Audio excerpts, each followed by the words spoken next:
Now I'd like to ask you each for a brief answer of what originally brought you to Ayn Rand, the woman, the ideas. What first inspired you, because you all have put in enormous amounts of work to research her and write about her. So what was that first thing that grabbed you? Anne, could we start with you? I talk about this in the introduction to my book. I didn't read Ayn Rand as a youngster, as most people do. I read her in my 40s, early 50s maybe.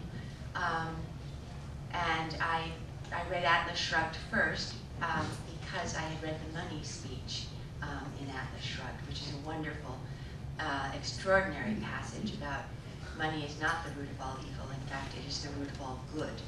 It's the barometer of a society's virtue because it permits trade of values among consenting people, and it fuels the world with the energy it needs to create progress.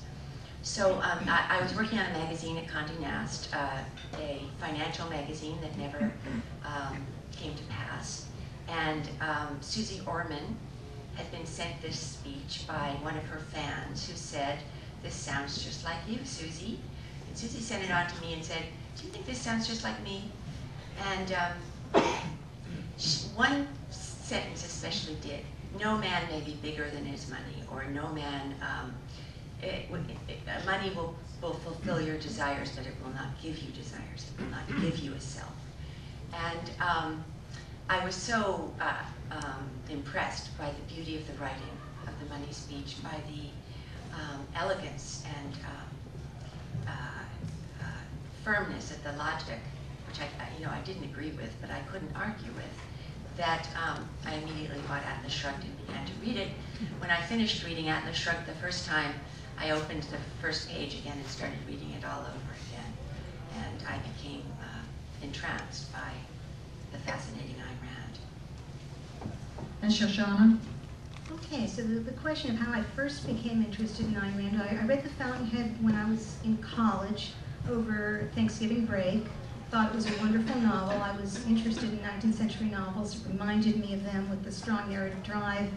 I could see that the ideas were better than in most of the 19th century novels that I read. And I found it exciting and inspiring and well written, and I liked it very much. I also could see that I was going to need to reread it before I even went on to read anything else by her. So I reread The Fountainhead, and then when the semester ended of May, I picked up Atlas Shrugged, and 2 days later I was done with it. And I've never quite understood how that happened, or where the 2 days went. But I also started reading it again because The Fountainhead I had also reread. And this time, for me, The Fountainhead, I knew it was a wonderful novel. I didn't understand that there was a new philosophy because independence seemed familiar to me.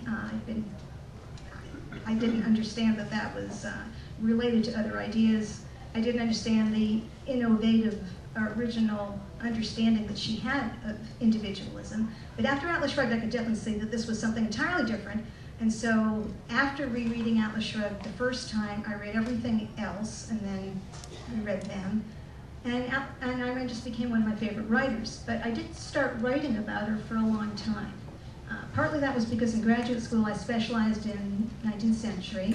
The reason was that one had to pick a century, and I wasn't going to pick the 20th century. Well, that's maybe a subject for another day, but I picked the 19th century, and so that became my specialization. And then when I started writing and teaching, I was writing and teaching within the 19th century. And one day I ran into a friend who'd known me from way back and said, oh yeah, you became a professor just as you said, and wasn't the idea to read and write about your favorite books? And I said, that's right. And don't you like Ayn Rand's novels anymore? I said, well, of course I do. And well, I kind of thought about them. I said, yes, I should. And so I had the freedom to do that, and I found ways to work Ayn Rand into my courses, and I started writing about her. And actually, that's the way that I got to write the current big project, the biography, had to do with getting permission to quote for an article that I was writing on Ayn Rand.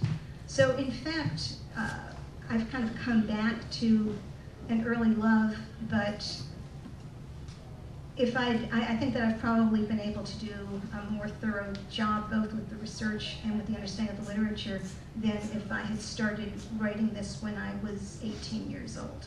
At least I hope so. Thank you, Shoshana. And Mimi, please enlighten us. Well, back in the olden days, you know, when I would drive my covered wagon to the university,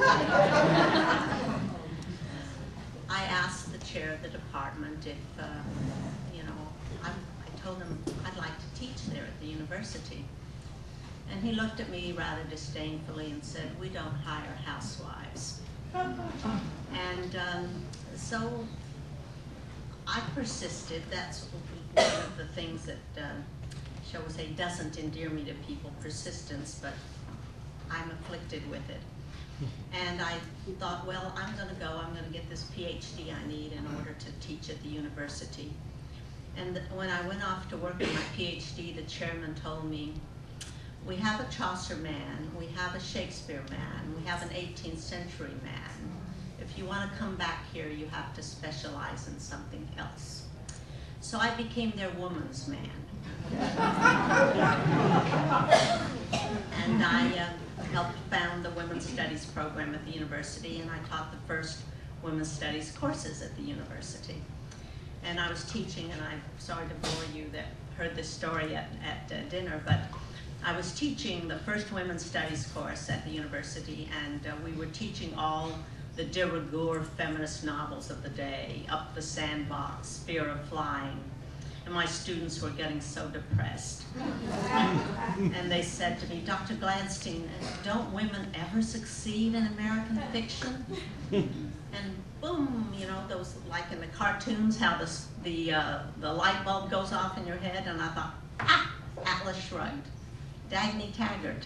She runs her railroad and she keeps her husband, or not her husband, her lover, but you know, and not only that, but she keeps the love of not one, not two, but three men. I thought, this is a good feminist role model. So we studied Atlas Shrugged in this Women's Studies course, and as a result, I did write an article, which amazingly, because everyone told me that, you know, Ayn Rand is anathema in academe, but it got published in college English. And lo and behold, I get a letter from editor at Greenwood Press in Connecticut.